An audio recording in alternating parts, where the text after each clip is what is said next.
Paris Olympic 2024 में नीरज चोपड़ा ने कौन सा पदक जीता? आपका सही जवाब है ऑप्शन बी रजत। पेरिस ओलंपिक 2024 में नीरज चोपड़ा ने रजत पदक जीता। पेरिस ओलंपिक 2024 में जैवलिन थ्रो इवेंट में भारत के नीरज चोपड़ा ने शानदार खेल दिखाते हुए अपना सीजन का बेस्ट थ्रू 89.45 मीटर करते हुए रजत पदक जीता। वहीं पाकिस्तान के अरशद नदीम ने ओलंपिक रिकॉर्ड के साथ स्वर्ण पदक जीता। ग्रेनेडा के एंडरसन पीटर्स ने 88.54 मीटर की थ्रो के साथ कांस्य पदक जीता। भारतीय पुरुष हॉकी टीम ने पेरिस ओलंपिक में कांस्य पदक जीता। इस टीम के कप्तान कौन है? आपका सही जवाब है ऑप्शन बी हरमनप्रीत सिंह। भारतीय पुरुष हॉकी टीम ने पेरिस ओलंपिक में कांस्य पदक जीता। इस टीम के कप्तान हरमनप्रीत सिंह है। भारतीय पुरुष हॉकी टीम ने एक गोल से पिछड़ने के बाद वापसी करते हुए स्पेन को 2-1 से हराया और पेरिस 2024 ओलंपिक में कांस्य पदक जीता। इसके साथ ही अनुभवी गोलकीपर पीआर श्रीजेश ने हॉकी से संन्यास की भी घोषणा कर दी है। भारत ने 52 साल पहले खेले गए म्यूनिख 1972 के बाद पहली बार हॉकी में लगातार पदक जीते हैं। नीदरलैंड की टीम ने स्वर्ण और जर्मनी ने रजत पदक जीता।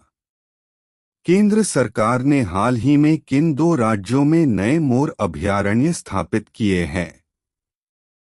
आपका सही जवाब है ऑप्शन बी कर्नाटक और केरल। केंद्र सरकार ने हाल ही में कर्नाटक और केरल दो राज्यों में नए मोर अभयारण्य स्थापित किए हैं।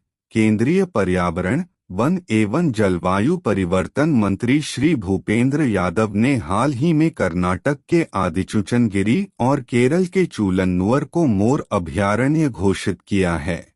साथ ही उन्होंने बताया कि राष्ट्रीय पक्षी के संरक्षण के लिए कई उपाय किए जा रहे हैं और मंत्रालय ने मोर के लिए प्रजनन और संरक्षण केंद्र भी स्थापित किए हैं। ओलंपिक खेलों के समापन समारोह में मनु भाकर के साथ दूसरे भारतीय ध्वजवाहक कौन होंगे? आपका सही जवाब है option C PR Sreejesh. Olympic खेलों के समापन समारोह में मनु भाकर के साथ दूसरे भारतीय ध्वजवाहक पीआर श्रीजेश होंगे। मशहूर hockey goalkeeper PR Sreejesh Olympic खेलों के समापन समारोह में स्टार निशानेबाज मनु भाकर के साथ भारतीय दल के ध्वजवाहक के रूप में शामिल होंगे। आपको बता दें कि कांस्य पदक मैच में जीत के बाद पीआर श्रीजेश ने संन्यास की घोषणा कर दी थी। हाल ही में किस राज्य सरकार ने उपस्थिति पोर्टल लॉन्च किया है? आपका सही जवाब है ऑप्शन डी छत्तीसगढ़। हाल ही में छत्तीसगढ़ राज्य सरकार ने उपस्थिति पोर्टल लॉन्च किया है। हाल ही में छत्तीसगढ़ के मुख्यमंत्री हेमंत सोरेन ने स्वास्थ्य, चिकित्सा, शिक्षा और परिवार कल्याण विभाग के तहत उपस्थिति पोर्टल लॉन्च किया है। इस पहल का उद्देश्य डॉक्टरों और पैरामेडिकल कर्मचारियों सहित सभी स्वास्थ्य विभाग के कर्मचारियों की दैनिक उपस्थिति को सटीक रूप से ट्रैक करना है। भारतीय नौसेना का कौन सा युद्धपोत 4 दिन की यात्रा के लिए ब्रिटेन के लंदन बंदरगाह पर पहुंचा है? आपका सही जवाब है ऑप्शन बी इंस्तबर। भारतीय नौसेना का इंस्तबर युद्धपोत 4 दिन की यात्रा के लिए ब्रिटेन के लंदन बंदरगाह पर पहुंचा है। भारतीय नौसेना का अग्रणी युद्धपोत इंस्तबर 4 दिन की यात्रा के लिए 7 अगस्त 2024 को ब्रिटेन के लंदन बंदरगाह पर पहुंचा है। आपको बता दें कि लंदन बंदरगाह पर इंस्तबर के 4 दिनों के प्रवास के दौरान भारतीय नौसेना और रॉयल नेवी के बीच पेशेवर बातचीत की एक श्रृंखला की योजना बनाई गई है। ओलंपिक में जेवलिन थ्रो का नया रिकॉर्ड किसने बनाया है? आपका सही जवाब है option A Arshad Nadeem. Olympic में जेवलिन थ्रो का नया रिकॉर्ड अरशद नदीम ने बनाया है। पाकिस्तान के अरशद नदीम ने 92.97 मीटर जैवलिन फेंककर एक नया ओलंपिक रिकॉर्ड बनाया है। उन्होंने पेरिस ओलंपिक में सर्वश्रेष्ठ थ्रो के साथ गोल्ड मेडल अपने नाम किया है। सशस्त्र बल चिकित्सा सेवा के कार्यालय में महानिदेशक अस्पताल सेवा का पदभार किसने संभाला है?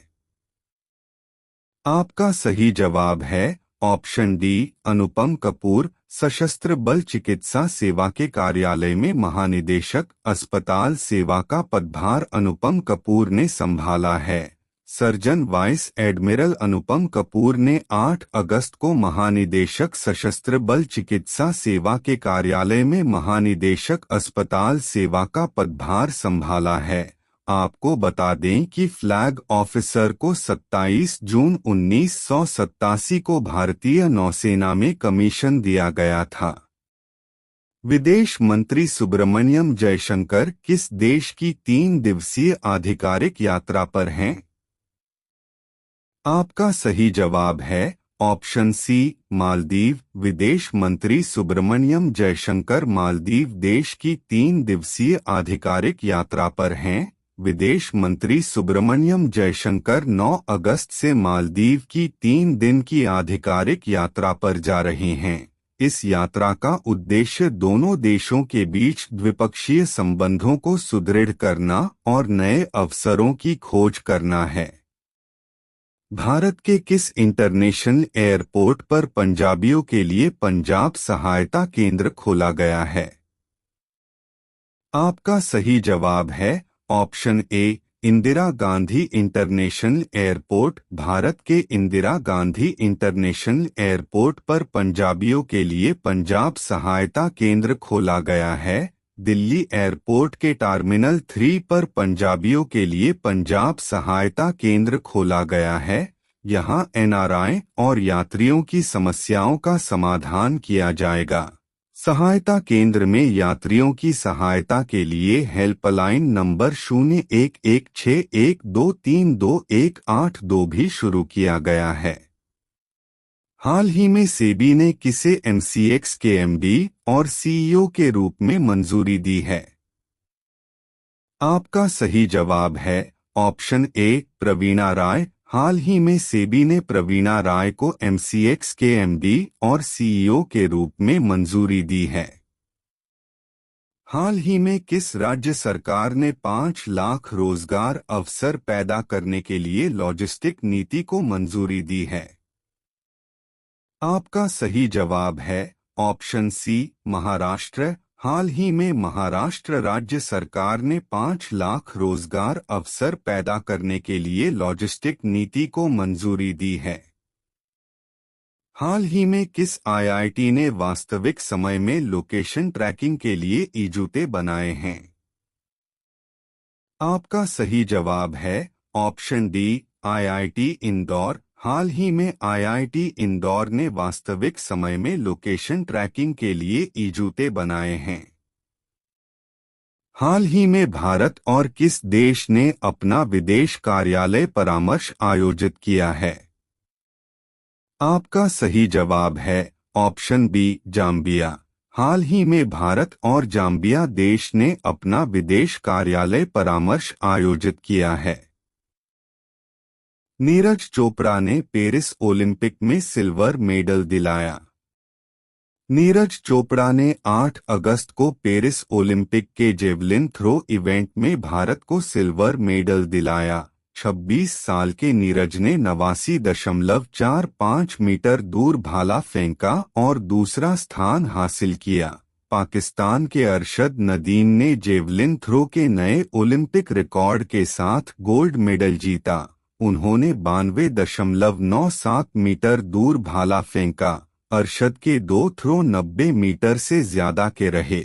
ग्रेनेडा के एंडरसन पीटर्स ने 88.54 मीटर दूर भाला फेंककर ब्रॉन्ज मेडल जीता। नीरज से पहले रेसलर सुशील कुमार और शटलर पीवी सिंधु ने लगातार 2 ओलंपिक में मेडल जीते थे।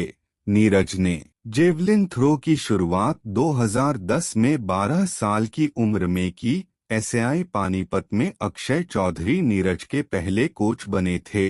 नीरज का इंटरनेशनल करियर 2013 में शुरू हुआ।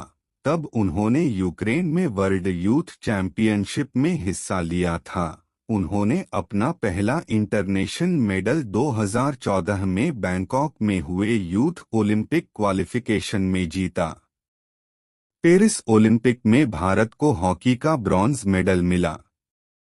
भारत ने 8 अगस्त को पेरिस ओलंपिक में हॉकी का ब्रॉन्ज मेडल जीत लिया। भारतीय हॉकी टीम ने स्पेन को 2-1 से हराया। ब्रॉन्ज मेडल मैच में मिली जीत के असल हीरो अनुभवी गोलकीपर पीआर श्रीजेश और फर्स्ट रशर अमित रोहिदास रहे।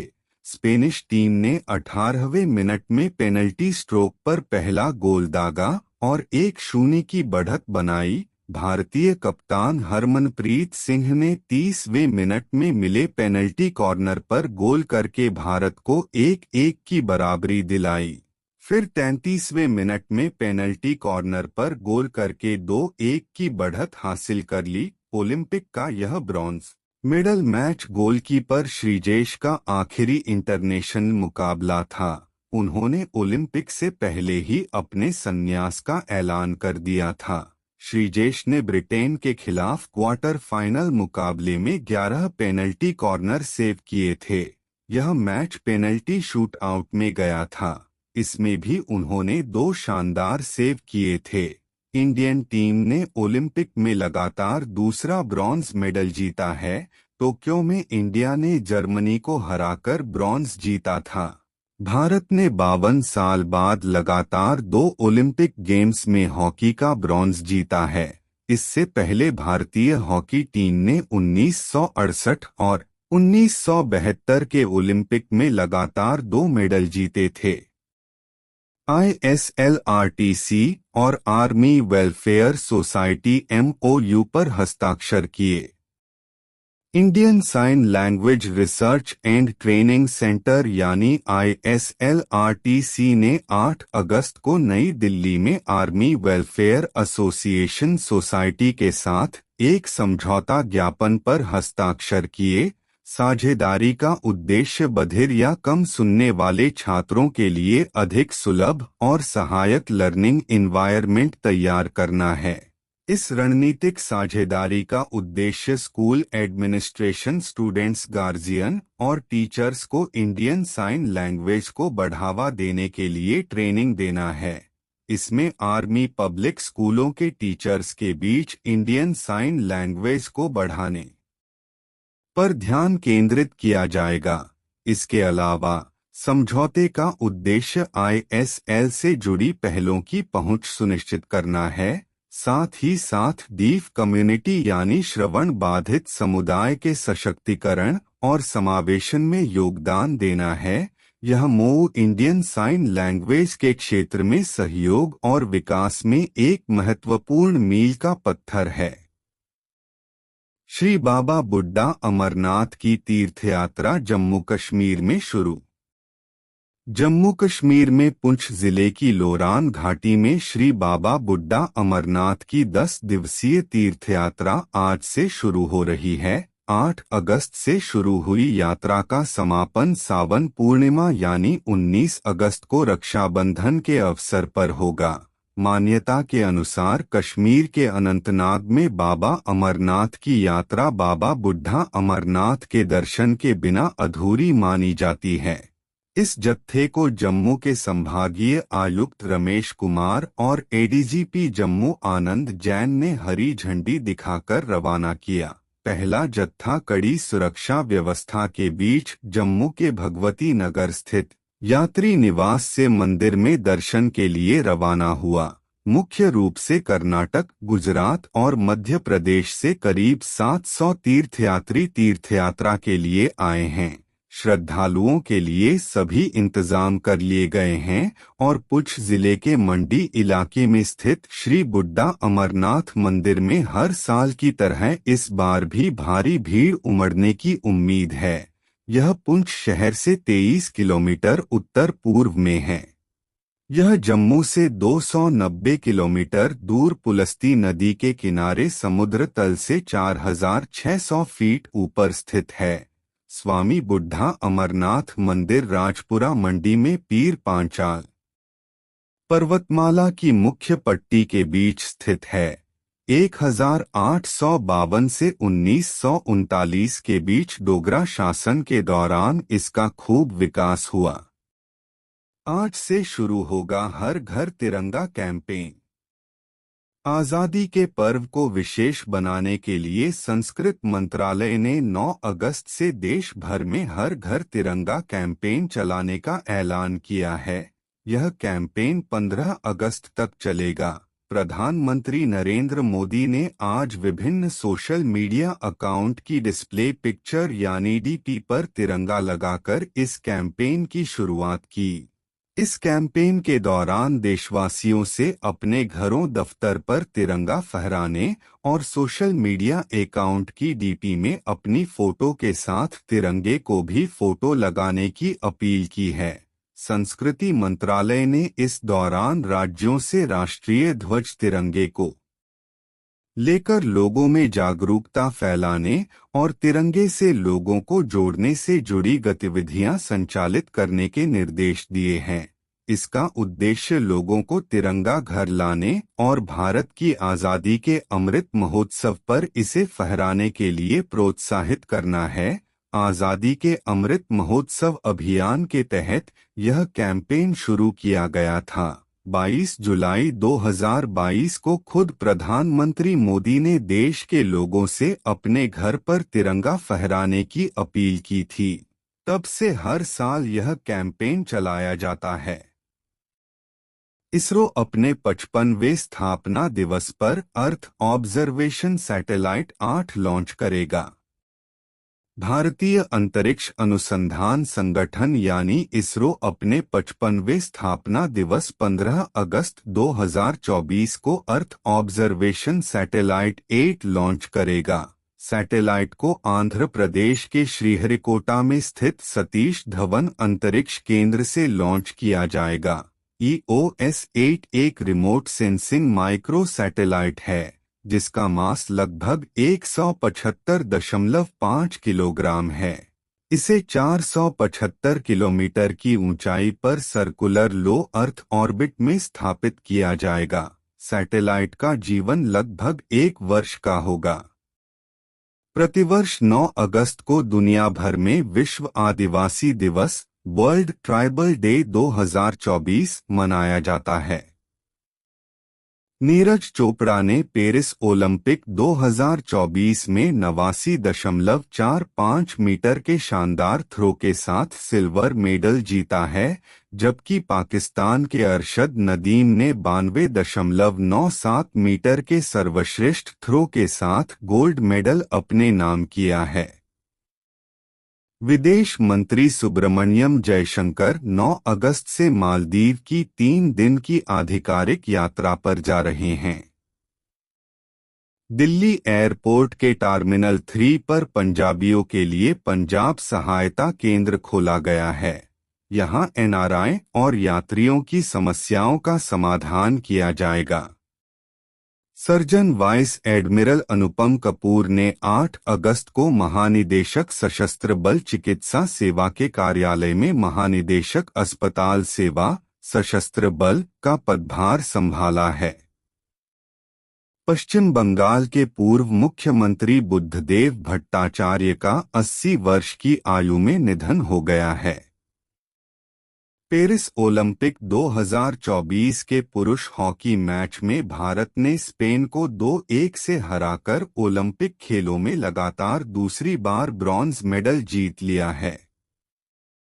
IIT दिल्ली का 55वां वार्षिक दीक्षांत समारोह 10 अगस्त को आयोजित किया जाएगा। नेशनल स्टॉक एक्सचेंज NSE का विशिष्ट पंजीकृत निवेशक आधार पहली बार 10 करोड़ का आंकड़ा पार कर गया है। देशभक्ति की भावना को बढ़ावा देने के लिए देश में हर घर तिरंगा अभियान 9 से 15 अगस्त तक चलाया जाएगा।